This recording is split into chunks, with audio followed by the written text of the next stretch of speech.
You just said something that is going to pause me from going to my next question. You said when you talk to people as a coach, specifically women, you hear a lot, I just want to feel loved. For somebody, that's a nugget because we equate marriage with ooey gooey, warm feelings. And until you get into it, you don't recognize it's not always like that. It may not begin like that for some people, but for some people, it starts nice and ooey gooey, honeymoon season, and then it's like night and day. Like, whoa, what did I get into? So I want you to just throw out a few other things in regards to when you talk about, and not just women, because men too want to feel loved. What does that mean? How does that translate? And any advice that people who are not feeling love can maybe chew on, or those spouses that know they need to give more love can chew on also. Either one of you guys can take any side of that. I probably asked 3 questions at once. I guess what I would say about, feeling love and being able to give love, you have to get rid of the things that hold you back. You got to get free of being able to express love. I guess that's one word. Yeah. Because when you let things come into your life that aren't supposed to be there, that hinders your love towards your wife, towards your kids. And if you're the head of your household, why would you hold back that love? Why would you do that? And because, with a man, I want my wife to be all she can be.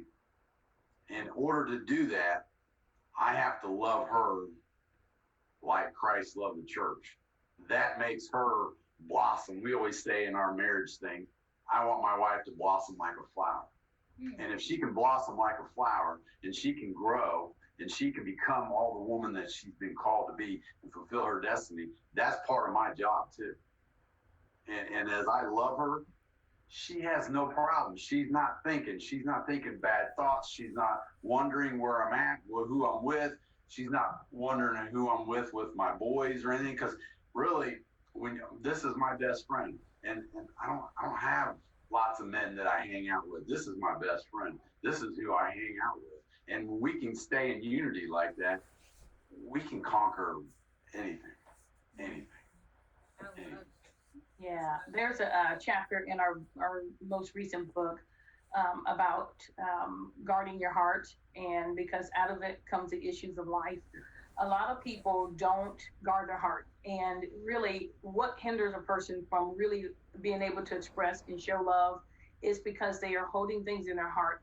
I know when we first got married, I had so much fear from, okay, I love my first husband and I allowed my love to show, and look what it got me. So it's like, I'm not going to love anybody else. I'm just going to put these walls up. I'm going to protect this thing. And you watch the movies and you say, this is the kind of marriage I want. I want this. He chases me down like the Cinderella story and all these things. But yet when you get into the relationships, often people, they say they want those things. When they get in the relationship, they still want it, but they don't know what to do to get it, nor are they willing to shed the walls so that they can allow someone else into their heart. So it took a lot of him loving me, because love conquers all. It really does. And he kept loving me and kept loving me and kept loving me and showing me how he wanted to be loved in return. And I would lay in my bed and I would think, okay, he is like, he'd look at me and he had the Google eyes, and I just look at him like, okay, what is this? And what am I supposed to do with it? I just really didn't know how to reciprocate that. So as time went on, I would tell him, because he loved me, and because it was a safe place for me to express how I felt the best way I knew how to express it. I would say, I don't know how to give you what you are giving me and what you want. I don't know how to do that. I really want to be that person. I just didn't know. So this is the beautiful thing about being safe in your relationship. I could tell him my weaknesses and my flaws, and he would then say, well, let's just pray about it. And I never heard it back in an argument as, using that information against me. It was a personal, intimate time. And it kept reminding me, I shared this very intimate brokenness to him, and yet it never came back to bite me. So then it opened me up to be able to share more with him, and then we could pray about it more. And then I began to pray about it because I saw how genuine he really wanted me to experience what he was willing to give me.